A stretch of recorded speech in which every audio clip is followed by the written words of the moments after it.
62 साल के सुभाष वर्मा के दो लड़के थे। सबसे बड़ा प्रदीप, जिसके साल 2017 में विद्या नाम की लड़की से शादी हुई थी, और छोटा लड़का राहुल, जो मुंबई में इंजीनियरिंग की पढ़ाई कर रहा था। वर्मा जी, उनकी पत्नी राधा और उनके बेटे और बहू, ऐसे 4 लोग जलगांव के एक पॉश इलाके में रहते थे। और राहुल मुंबई में अपने दोस्तों के साथ एक हॉस्टल में रहता था।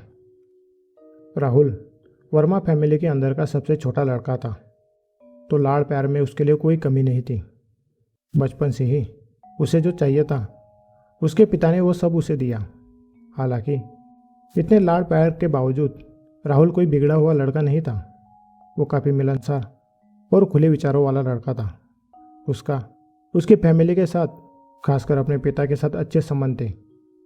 वो अपनी ज़िंदगी की हर बात अपने पिता या अपने भाई के साथ शेयर करता था। लेकिन उस रात राहुल को देख उसके घर वालों को काफ़ी बड़ा सदमा लगा था। राहुल एक लड़की के साथ आया हुआ था और उसने उस लड़की के साथ मंदिर में जाकर शादी कर ली थी। वर्मा जी की फैमिली काफ़ी खुले विचारों वाली थी। अरेंज मैरिज या लव मैरिज, वो इन दोनों में फ़र्क नहीं करते थे, और ना ही वो जाति प्रथा को ज़्यादा मानते थे। और यह बात राहुल भी जानता था, लेकिन फिर भी उसने बिना बताए शादी कर ली थी। इस बात को वर्मा जी को काफ़ी बड़ा धक्का लगा था। राहुल हमेशा से ही अपने परिवार की हर एक बात मानता था। उसने आज तक बिना घर वालों की सहमति के कुछ भी नहीं किया था।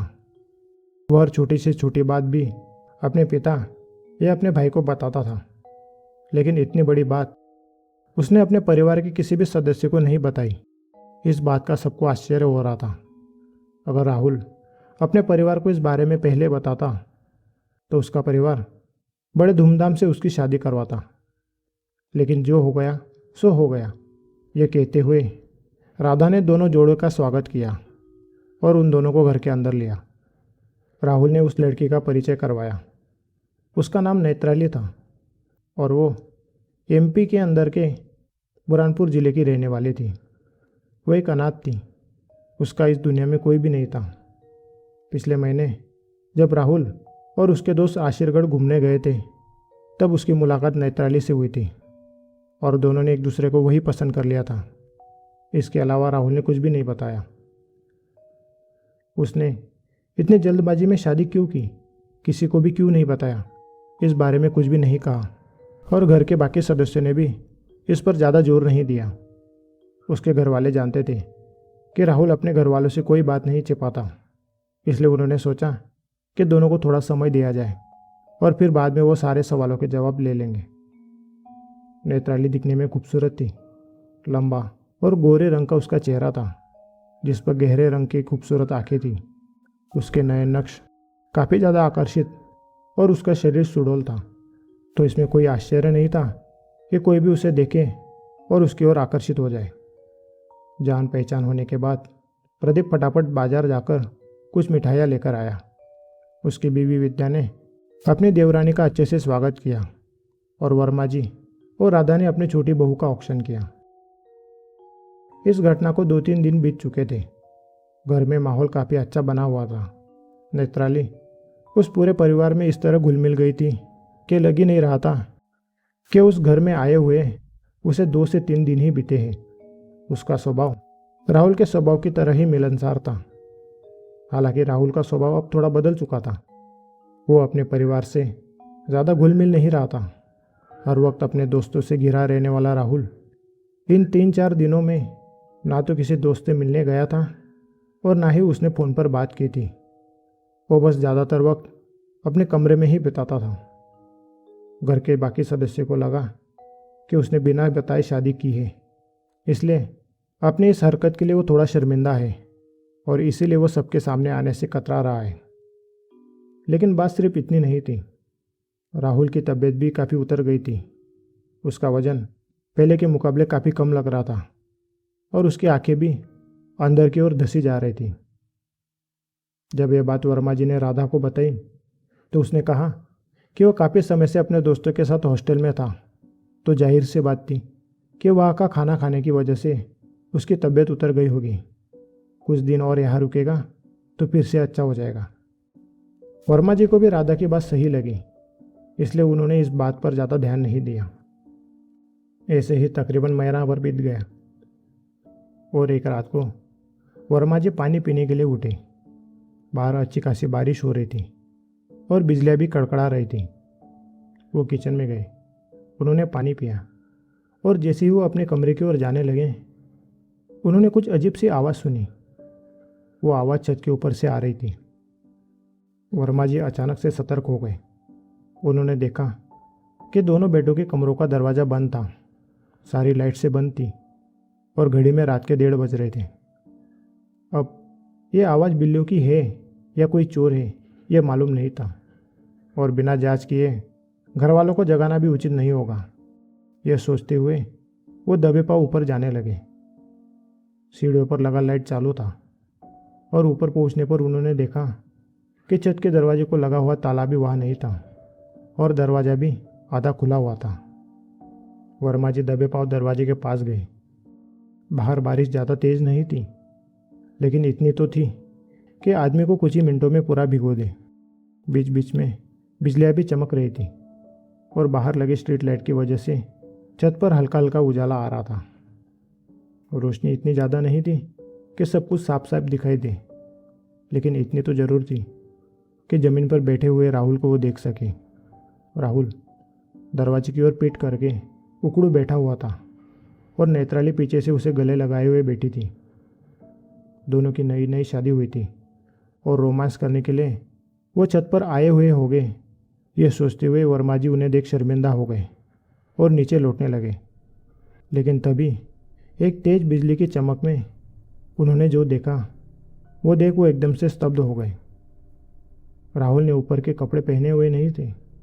उसका बदन खुला हुआ था जिस पर बारिश का पानी गिर रहा था और उसके शरीर के ऊपर से बहता हुआ पानी नीचे आते हुए लाल रंग का दिखाई दे रहा था। पहले तो वर्मा जी को ये भ्रम लगा और अपने बेटे और बहू को इस तरह देखना उन्हें अच्छा नहीं लगा, इसलिए वो वहाँ से वापस सीढ़ियों पर आ गए।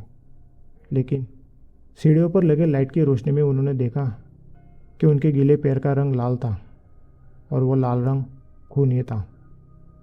वर्मा जी का दिल तेजी से धड़कने लगा और वो फिर से उन दोनों को देखने के लिए मुड़े। वो दरवाजे के बाजू में आ गए और वहाँ से झाँक कर देखा तो उनके होश ही उड़ गए। राहुल का बदन खुला हुआ था, उसकी आंखें बंद थीं और वो दर्द से धीरे धीरे कराह रहा था। पीछे से उसे पकड़े हुए नेत्राली के बाल खुले थे और वो राहुल के गले को अपने दांतों से काट रही थी और उसका खून पी रही थी। एक तेज बिजली की चमक में नेत्राली का चेहरा थोड़ा सा वर्मा जी की ओर हुआ तो उसका चेहरा देख उनके होश ही उड़ गए। उसका चेहरा काफ़ी बदल चुका था। उसकी आंखें पूरी तरह से लाल थीं। उसके दांत किसी जंगली जानवर की तरह बड़े और नुकीले थे और उसके नाखून शेरों के नाखून की तरह तेज थे जो राहुल के शरीर को धीरे धीरे नोच रहे थे। यह नज़ारा देख वर्मा जी का गला सूख गया। उनके हाथ पैर थरथराने लगे और वो बिना आवाज़ किए तेजी से वहाँ से निकलकर नीचे आ गए। अब क्या करे और क्या ना, उन्हें समझ नहीं आ रहा था। पहले तो उन्होंने सोचा कि प्रदीप को जगाया जाए और उसे सब दिखाया जाए, क्योंकि ये बात ऐसी थी कि देखे बगैर कोई भी उनकी बात पर यकीन नहीं करेगा। लेकिन वो प्रदीप को जगाते उससे पहले ही उन्हें छत से उन दोनों के उतरने की आवाज़ आने लगी। वर्मा जी बिना देरी किए अपने कमरे में चले गए। वो रात उन्होंने जैसे तैसे निकाली। उन्होंने रात को क्या देखा यह बात वो किसी को न किसी को बताने के लिए उतावले हो रहे थे, लेकिन उन्होंने अपने आप पर काबू रखा। उन्होंने यह बात राधा को भी नहीं बताई, क्योंकि वह जानते थे कि अगर यह बात राधा या विद्या को पता चल गई तो दोनों डर जाएंगी और उनके डर की वजह से नेत्राली को भी भनक लग जाएंगी। एक अच्छा मौका देख वो प्रदीप को बाहर ले गए और उन्होंने उस रात को क्या देखा ये उसे सब बताया। पहले तो प्रदीप को इस बात पर यकीन नहीं हो रहा था। उसे तो लग रहा था कि उसके पिताजी को कोई भ्रम हुआ होगा, लेकिन फिर भी उनकी तसल्ली के लिए उसने कहा कि रात को वो दोनों छत पर देखने जाएंगे। वो पूरा दिन वैसा ही सामान्य सा गया। हालांकि वर्मा जी के लिए वो दिन सामान्य नहीं था। नेत्राली को देखते ही उनके पसीने छूटने लगते थे। उन्हें रात वाला उसका वो डरावना चेहरा याद आ रहा था। लेकिन फिर भी उन्होंने सामान्य दिखने का भरपूर प्रयास किया। रात के तकरीबन 1 बजे वर्मा जी हॉल में आए। उन्होंने प्रदीप को धीरे से आवाज़ लगाई। प्रदीप भी जाग ही रहा था, इसलिए उसके पिता की हल्की आवाज़ सुनते ही वो बाहर आ गया। फिर वो दोनों हल्के पैर चलते हुए छत पर गए। उस रात बारिश नहीं थी, आसमान भी साफ था और चांद की सफ़ेद रोशनी चारों ओर फैली हुई थी। वो दोनों छत के खुले दरवाजे से सट कर खड़े हो गए और छिपकर देखने लगे। राहुल और नेत्राली आज भी उसी जगह उसी हालत में बैठे हुए थे। राहुल बिना शर्ट के उखड़ू बैठा हुआ था और नेत्राली पीछे से उसके गर्दन पर काटते हुए उसका खून पी रही थी। चांद की उस दुधिया रोशनी में नेत्राली का चेहरा साफ साफ दिखाई दे रहा था। उसकी आंखें गहरे लाल रंग की थीं। दांत किसी भेड़िए की तरह बड़े और नुकीले थे। हाथों की उंगलियां सामान्य से काफ़ी ज़्यादा लंबी थी और उस पर जंगली जानवरों की तरह लंबे नाखून थे। प्रदीप यह नज़ारा देख काफ़ी ज़्यादा डर गया और नेत्राली उन दोनों को ना देख ले, इसलिए वो झट से अपने पिता को लेकर नीचे आ गया। अब दोनों यह बात तो जानते थे कि नेत्राली कोई इंसान तो नहीं है। उन्हें लग रहा था कि वो कोई डायन या चुड़ैल होगी। लेकिन राहुल का क्या वो उनका ही राहुल है? क्या वो नेत्राली के वश में है या फिर वो उनका राहुल है ही नहीं? इन सवालों को खोजते हुए उन्होंने तय किया कि वो सुबह ही किसी पंडित या किसी मांत्रिक के पास जाएंगे। इसके बाद वो दोनों अपने अपने कमरे में चले गए।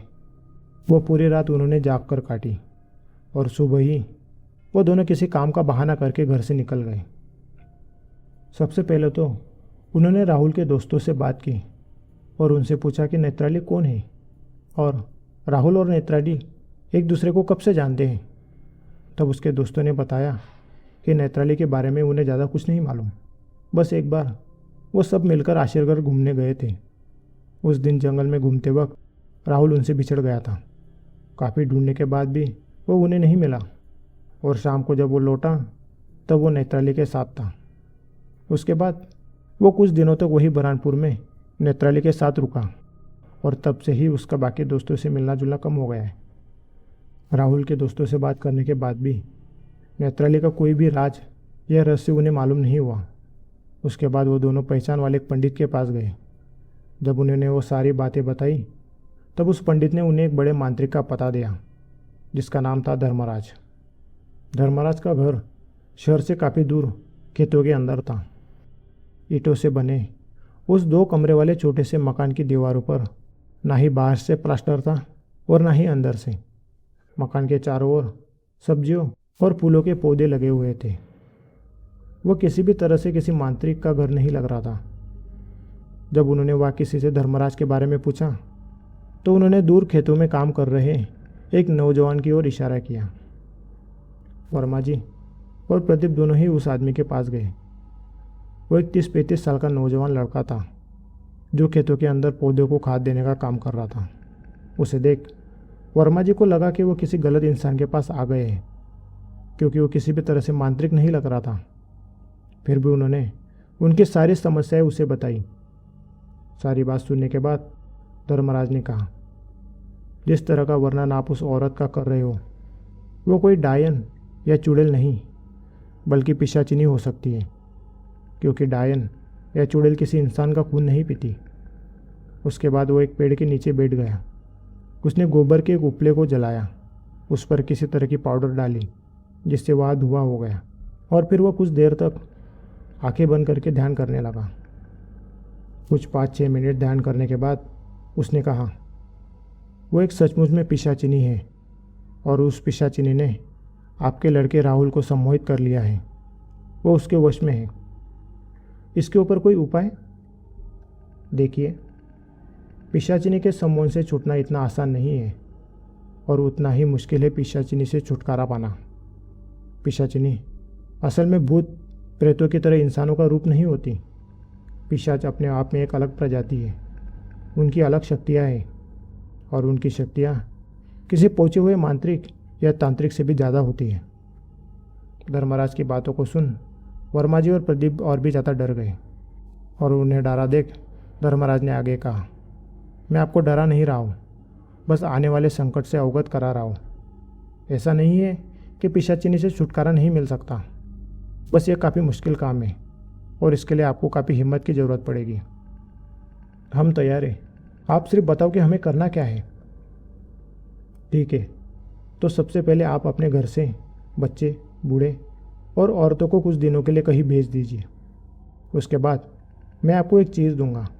उस चीज़ को आपको आपके घर के पानी की टंकी में डाल देना है और फिर 3 दिन बाद रात के समय में मैं कुछ लोगों को लेकर वहाँ आऊँगा। उस रात हम आपके घर पर एक मंत्र प्रयोग करेंगे और फिर उस पिशाचिनी को वहाँ से भगा देंगे।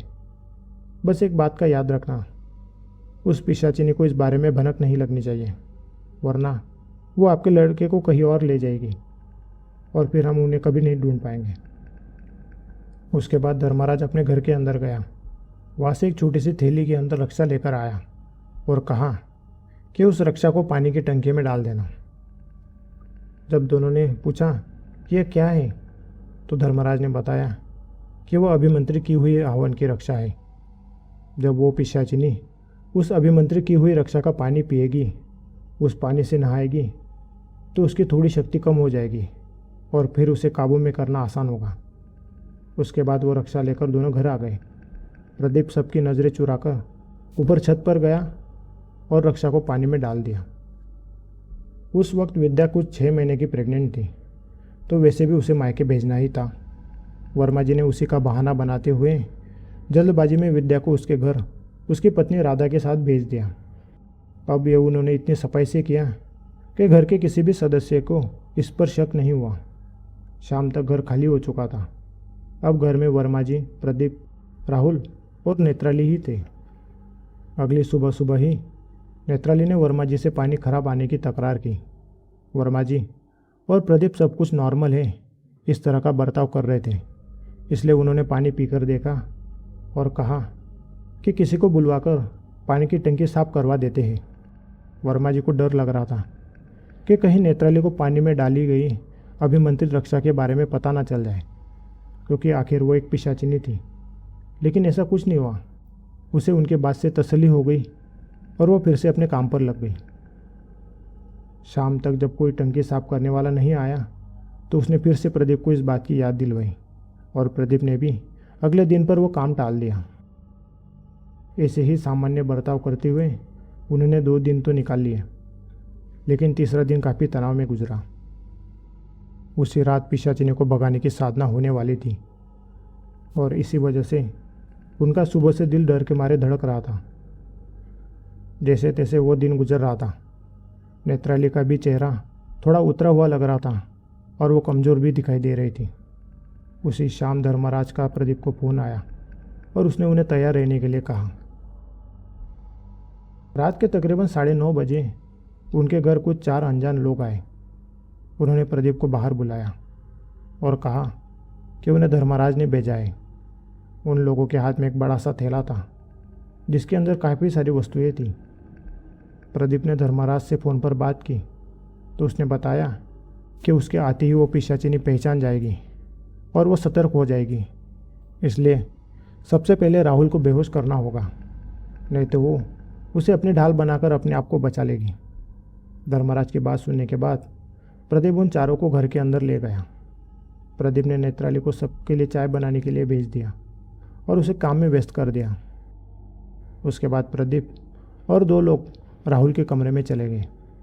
राहुल उन लोगों को नहीं पहचानता था, तो प्रदीप ने अपने दोस्त कहकर उनसे मुलाकात करवाई और बातों बातों में मौका देख उसमें से एक ने बेहोशी की दवाई से भीगा हुआ रुमाल राहुल के नाक पर रख दिया और उसे बेहोश कर दिया। उसके बाद उन्होंने उसे बिस्तर से बांध दिया और कमरे के अंदर अभिमंत्रित रक्षा छिड़क दी और वो कमरे के बाहर आ गए।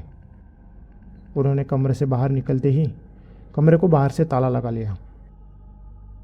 नेत्राली अभी भी किचन में काम कर रही थी और बाहर हॉल में आए हुए उन लोगों ने साथ लाए हुए थैले में से सामान निकालना शुरू कर दिया और हवन की तैयारी शुरू कर दी। एक आदमी एक थैली में रक्षा लेकर घर के बाहर चला गया और उस रक्षा का घर के चारों ओर घेरा बनाने लगा। यह सब करते हुए उन्हें कुछ ही समय बीता होगा कि भगवे कपड़े के अंदर धर्मराज घर के बाहर आकर खड़ा हो गया। उसने घर के चारों ओर से जायजा लिया और फिर अपने आदमी की ओर देखा जो घेरा बना रहा था। उस आदमी ने घर के चारों ओर घेरा बन चुका है ऐसा इशारा किया और फिर धर्मराज घर के अंदर दाखिल हुआ। और जैसा धर्मराज ने कहा था वैसा ही हुआ। उसके घर के अंदर दाखिल होते ही अचानक से नेत्राली किचन से बाहर आ गई। वो काफ़ी परेशान और उलझी हुई लग रही थी। यह क्या हो रहा है पिताजी? उसने हवन की ओर देखते हुए पूछा, लेकिन वर्मा जी ने कुछ भी नहीं कहा। उसने फिर से पूछा, यहाँ क्या हो रहा है? लेकिन किसी ने भी कुछ भी नहीं कहा। वो बेचैनी से यह हुआ देख रही थी, हर एक आदमी को निहार रही थी। फिर उसकी नज़र धर्मराज पर पड़ी और फिर उसने गुस्से से भारी आवाज़ में पूछा, यहाँ क्या हो रहा है? उसकी आवाज़ काफ़ी ज़्यादा डरावनी और अमानवीय थी, जिसे सुन वर्मा जी और प्रदीप के पसीने छूट गए। हम तुम्हें यहाँ से भगाने आए हैं पिशाचिनी। धर्मराज ने जैसे ही कहा, नेत्राली की आंखें गुस्से से लाल हो गई। हालांकि अभी भी वो अपने असली रूप में नहीं आई थी। अभी भी वो सामान्य दिखने की कोशिश कर रही थी। लेकिन तभी किसी ने हवन कुंड में माचिस की तीली डाली और एक तेज आग के साथ हवन शुरू हो गया। धर्मराज आगे आया और हवन के सामने बैठ गया। हवन का सामने एक प्लेट के अंदर हवन सामग्री रखी हुई थी। उसने प्रदीप को पास बुलाया, उससे कुछ कहा और फिर चाकू से उसके हाथ पर चीरा लगाते हुए उसका खून निकाला और उस हवन सामग्री के अंदर खून को मिलाया। नेत्राली अभी भी किचन के पास खड़ी होकर यह सब देख रही थी। लेकिन जैसे ही धर्मराज ने मंत्रों को पढ़ते हुए उस सामग्री की आहुति हवन के अंदर दी, वो चिल्ला उठी और तेजी से भागती हुई राहुल के कमरे के पास गई। उसने दरवाज़ा खोलने की कोशिश की, लेकिन दरवाजे पर ताला लगा हुआ देख वो और भी ज़्यादा चिढ़ गई। अब उसका चेहरा धीरे धीरे बदल रहा था। उसकी आंखें लाल हो चुकी थी और जानवरों जैसे दांत बाहर आ रहे थे। उसने गुस्से से एक ही झटके के अंदर उस ताले को तोड़ दिया और उस ताले को धर्मराज की ओर फेंक मारा, जो थोड़ी दूरी से चूक गया और टीपाई पर जाकर लगा, जिससे कांच का टीपाई फूट गया। उसके बाद नेत्राली ने जैसे ही कमरे के अंदर पैर रखने की कोशिश की, उसने तेज़ी से अपना पैर बाहर खींच लिया, जैसे उसे कोई झटका लगा हो। अब वो गुस्से से तिलमिला उठी और तेज़ी से धर्मराज की ओर दौड़ी। तभी दो लोगों ने उसे आजू बाजू से पकड़ लिया और एक आदमी उसके ऊपर किसी तरह का अभिमंत्रित पानी का छिड़काव करने लगा। वो सब मिलकर उसे काबू करने की कोशिश करने लगे। धर्मराज बिना रुके मंत्र पढ़े जा रहा था और वर्मा जी और प्रदीप घर के कोने में डरे सहमे से खड़े थे। उन तीनों लोगों ने कुछ देर तक तो नेत्राली को काबू कर लिया, लेकिन उसकी ताकत के आगे वो तीनों नहीं टिक पाए। उसने एक जोर का झटका दिया, जिससे उसके बाईं ओर का हाथ पकड़े खड़ा आदमी पीछे फेंका गया और अलमारी से जा टकराया। नेत्राली का बायां हाथ आज़ाद होते ही उसने दाईं ओर का हाथ पकड़े आदमी की गर्दन पकड़ ली और फिर उसे हवा में लहराते हुए जोर से ज़मीन पर पटक दिया, जिससे हड्डी चटकने जैसी आवाज़ आई और वो आदमी डर से चीखता हुआ या हवा लोटपोट होने लगा। नेत्राली वहीं पर नहीं रुकी। उसने तीसरे आदमी को भी दबोच लिया, जो किसी तरह का अभिमंत्रित पानी उस पर छिड़काव कर रहा था। उसने उस आदमी के हाथ पर काट लिया, जिससे उस आदमी के हाथ पर बड़ा सा जख्म हो गया और उससे वो बोतल नीचे फर्श पर गिर गई। उसके बाद नेत्राली तेजी से धर्मराज की ओर बढ़ी। उसने इतनी ज़ोर से उसकी पीठ पर हाथ मारा कि उसके नाखूनों से धर्मराज की पीठ का कपड़ा पूरा फट गया। उसकी पीठ पर लगे नाखूनों से ऐसे निशान बन गए जैसे किसी बाघ ने उसकी पीठ पर हमला किया हो। नेत्राली फिर से दूसरा वार करती, तब तक चौथे आदमी ने उस पर रक्षा फेंकी, जिससे वो थोड़ा पीछे हट गई। धर्मराज बिना रुके मंत्र पढ़े जा रहा था और बाकी लोग नेत्राली को काबू करने की कोशिश कर रहे थे। नेत्राली उन चारों से भी काबू नहीं हो पा रही थी। वह हर किसी को चोट पहुंचा रही थी। और फिर वो वर्मा जी और प्रदीप की ओर दौड़ी। प्रदीप अपने पिता को पीछे करते हुए आगे आया। नेत्राली ने उसके मुंह पर नाखून से खुरच लिया और उसे भी हवा में उठाकर जमीन पर पटक दिया। नेत्राली गुस्से से तिलमिलाती हुई चीखते हुए यह हवा दौड़ रही थी और हर किसी को जख्मी करती जा रही थी। उसने एक दो बार बाहर जाने की कोशिश की, लेकिन घर के चारों ओर बनाई गई लकीर की वजह से वो बाहर नहीं निकल पा रही थी। वह हवन को भी रोकने की कोशिश कर रही थी, लेकिन वो हवन के नज़दीक नहीं जा पा रही थी, जिससे वो और भी ज़्यादा चिढ़ गई और सबको नुकसान पहुंचाने लगी। लेकिन धीरे धीरे उसकी ताकत कम होती गई और कुछ समय बाद वो घर के कोने में जाकर बैठ गई। धर्मराज का हवन भी लगभग खत्म हो चुका था। वो उठा और पिशाचिनी के पास गया। मुझे जाने दो, पिशाचिनी ने कहा, जिस पर धर्मराज ने कहा, तुम्हें पता है यह आखिरी आहुति है।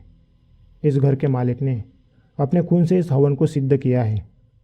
अगर मैं आखिरी आहुति इस हवन में डाल दूं तो तुम इस घर के मालिक की हमेशा के लिए कैदी बन जाओगी। तुम इस घर से बाहर कभी नहीं निकल पाओगी। नहीं नहीं, मुझे कैद मत करो, मुझे जाने दो। तुम जो कहोगे वो मैं करूँगी। क्या तुम वादा करती हो? हाँ, मैं वादा करती हूँ। तो ठीक है, तो सबसे पहले तुम राहुल को अपने सम्मान से आज़ाद करो और उसके बाद एक वादा करो कि तुम इस घर और इस परिवार के लोगों को छोड़कर चली जाओगे और दोबारा यहाँ नहीं आओगी। उसके बाद नेत्राली ने अपने ही हाथ को काटा और उससे बहते हुए खून को ज़मीन पर गिराते हुए कहा, हाँ, मैं वादा करती हूँ, मैं ऐसे चली जाऊँगी और दोबारा लौटकर नहीं आऊँगी और मैं राहुल को भी अपने सम्मान से आज़ाद करती हूँ। जब धर्मराज को इस बात की तसल्ली हो गई तब वो बाहर गया और रक्षा से बनी उस लकीर का कुछ भाग मिटा दिया। उसके बाद वो पिशाचिनी तेजी से घर के बाहर गई और अचानक से अंधेरे में ओझल हो गई। रात के तकरीबन 12:30 बज चुके थे। घर के अंदर के सारे लोगों की हालत काफ़ी ज़्यादा ख़राब हो चुकी थी। एक की तो हड्डी चटक गई थी और धर्मराज की पीठ भी लहूलुहान हो चुकी थी। उसके बाद उन लोगों ने घरेलू उपाय करते हुए अपने अपने जख्मों पर हल्दी और तेल लगाया। जिस आदमी की हड्डी टूट चुकी थी उसके हाथ पर कपड़े का पट्टा कसकर लपेट दिया और वो सब लोग उस रात हॉल में ही सो गए। अगली सुबह सबकी हालत रात के मुकाबले अच्छी थी। राहुल को भी होश आ गया था, लेकिन उसका सिर काफ़ी ज़्यादा दुख रहा था। जब उससे नेत्राली के बारे में पूछा गया तो उसने बताया कि जब उससे पहली बार जंगल में मिला तो न जाने क्यों उसकी ओर आकर्षित हो गया था। न जाने क्यों वो उससे जुड़ा महसूस करने लगा था। हालांकि उसे याद नहीं था कि हर रात को उसका खून पीती थी। अब राहुल को नेत्राली के लिए पहले जैसा कोई भी जुड़ाव महसूस नहीं हो रहा था।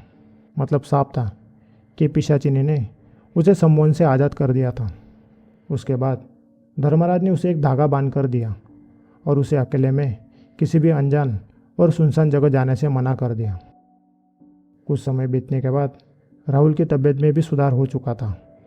हालांकि वर्मा जी ने उसकी पढ़ाई बीच में ही रोककर उसे अपने ही घर पर रोक लिया था। अब उनकी इच्छा नहीं थी कि वो बाहर जाकर किसी और नई मुसीबत में फंस जाए।